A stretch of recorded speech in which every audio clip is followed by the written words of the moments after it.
성심당의 임선 이사님과 같이 이제 인터뷰를 하도록 하겠습니다.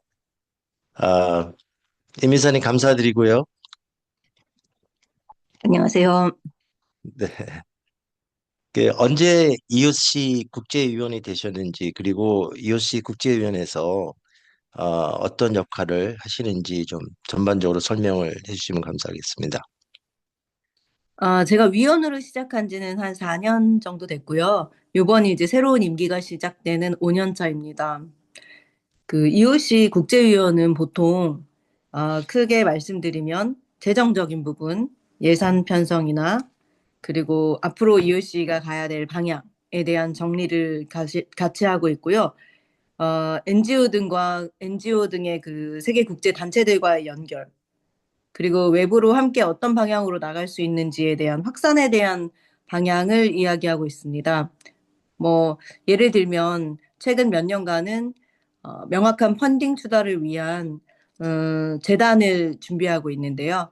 각 지역의 현실에 맞게 자립할 수 있도록 저희가 서포트를 할 수 있는 방법은 무엇인가, 그런 것을 좀 토의하고 있습니다. 아주 큰 그림을 계획하시면서 아주 중요한 역할을 하고 계신 것 같습니다. 아, 먼저 국제위원이 되시고 처음에 어떤 활동을 하셨는지, 또 지금 어떤 구체적인 역할을 개인적으로 맡고 계시는지 궁금합니다. 사실은 이제 처음에 위원이 되었었을 때는 전혀 EOC의 조직에 대한 것들이나 뭐 유관 기관들이 무엇인지를 전혀 이해할 수가 없어가지고 그 자체를 이해하는데 오랜 시간이 좀 걸렸고요. 회의가 이탈리아어로 진행이 되다 보니까 또 통역에 대한 이슈도 또 있었습니다. 그래서 조금 어려움이 있었는데, 그리고 그때가 EOC 위원이 기존 이탈리아인들을 중심으로 한 그 구성원이었다가 제가 들어가는 시점이 이제 전 대륙을 대표해서 그 대륙별로 그 다양한 사람들이 이제 오게 되는 상황이 이제 겹치면서 조금 시간이 걸렸었고요. 현재는 기금이 쓰여지는 방향을 결정하는 일을 제가 함께 하고 있고, 전 세계 연결을 위해서 내부 조직원을 뭐 고용하는 등의 이제 사무국이나 일할 사람들이 이제 필요하니까요. 거기 내부 살림살이에 대한 결정들을 같이 할 때 참여하고, 작년 한 해간의 지출 결산이 어떻게 되었는지 보고받고 음, 내년도 예산안을 같이 배치합니다. 네. 재정이 굉장히 중요한 부분인데 중요한 부분을 맡아서 하고 계시군요.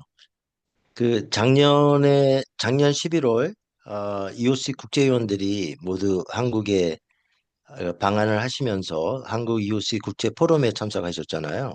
네. 그래서 상당히 바쁘게 지내신 걸로 알고 있는데 올해도 상당히 만만치 않은 일정을 소화하신 것 같아요.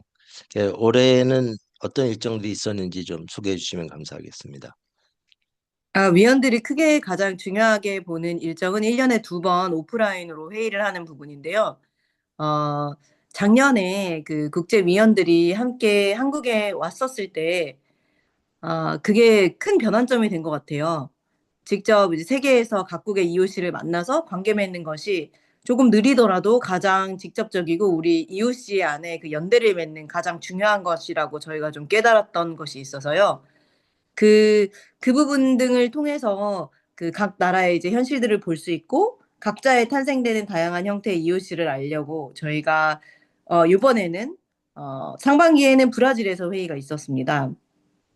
브라질은 안페콤이라는 브라질 이웃이 협회가 자체적으로 있는데 특이점이 이제 자체 회비로 운영이 되고 뭐 그 회비로 신규 기업을 투자한다든지 지원한다든지 브라질 지자체와 연계된 프로젝트들을 운영하고 굉장히 체계화되어 있고 세상 속에 있는 성숙한 조직 형태로 있었다는 것을 알 수 있었고요. 하반기에는 제가 슬로바키아 코시체에 동유럽에서 있는 회의가 열렸었는데 저희가 그 회의를 잡음과 동시에 동유럽 EOC가 마침 그 기회를 통해서 같이 모이는 자리를 갖자. 이렇게 해서 동유럽 국가 연대가 각 나라의 다양한 EOC 회원들과 현실을 조금 소개하는 자리가 있었습니다. 그렇군요. 상당히 바쁜 일정을 소화하신 것 같은데, 슬로바키아에서는 어떤 행사들이 있었는지 좀 자세히 설명해 주시겠어요? 아, 네. 슬로바키아 코시테라는 동네에서 이제 직접 만남을 가졌는데요.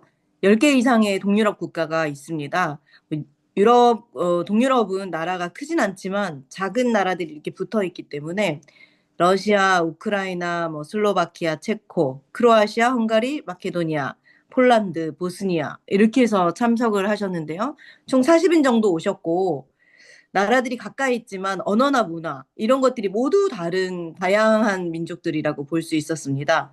사실 연대하기가 쉽지 않다고 생각이 됐었었는데 특히나 우크라이나와 러시아 전쟁이 있었던 부분이 있어서 정치를 넘어선 연대를 좀 느낄 수 있었는 의미 있는 시간이었습니다. 저희에게도 굉장히 조금 각자의 고유의 특성을 가지면서도 각 나라마다 초기 EOC가 시작됐던 집권에 충실한 모습이 굉장히 인상적이었습니다. 뭐 크로아티아 같은 경우는 24년도에 20주년이었는데요. 여기는 굉장히 NGO와 함께 지자체가 움직여서 학교와 NGO 이렇게 해서 그런 운영되는 시스템을 좀 볼 수 있었고 생활 안에 굉장히 친밀하게 EOC가 자리 잡고 있는 것을 볼 수 있었고요. 슬로바키아 같은 경우는 펀딩 프로그램을 만들어 가지고 펀더스라는 이름으로 운영하고 있었습니다. 저희 국제위원이 서포트하려고 하는 펀딩 프로그램을 더 먼저 만든 거라고 볼 수 있죠. 세르비아 음, 같이 작은 나라에서는 경제적 자원이 많진 않지만 그 공동체에서 집이 없는 사람들을 돌본다든지 일자리를 잃은 사람을 위해서 공방을 열어서 도자기 공방을 열어서 여성에게 도움을 준다든지 아주 실질적인 부분들을 같이 하는 부분들을 볼 수 있었습니다. 네. 굉장히 다양한 경험을 하셨는데 참 이제 고무적이네요. 아, 그런 좋은 점들을 우리나라에서도 적용할 수 있는 점들을 많이 소개해 주셨으면 합니다. 내년 이제 내일 모레인가요? 네, 2026년 새해에는 EOC 창설 35주년이 되는 매우 특별한 한 해가 될 텐데요. EOC 국제위원회에서 어떤 계획을 가지고 계신지 말씀해 주십시오. 우선 가장 중요한 프로그램인 펀딩 프로그램을 아마 오픈하려고 할 거고, 재단을 만들어서 세상으로 나아가는 부분을 조금 셧아웃 하지 않을까 생각이 들고요. 또 저희의 내부 행사로는 5월 24일부터 30일까지 아르헨티나 부에노스아이레스에서 대회를 열 예정입니다. 친교와 상호 나눔을 통해서 피어나는 변화와 재생의 힘을 직접 경험할 수 있도록 2박 3일의 워크숍 프로그램과 대회로 진행될 예정에 있습니다. 많은 참여 부탁드립니다. 네, 네. 감사합니다. 지금 현재 지금 등록하신 분이 몇 분 계신지 아시나요? 20분 정도 지금 한국 분들은 등록을 하셨고요. 아마 몇 분 네, 정도 더 추가해서 30분 미만이 신청자가 될 것 같습니다. 네, 네. 잘 알겠습니다. 상당히 기대가 됩니다.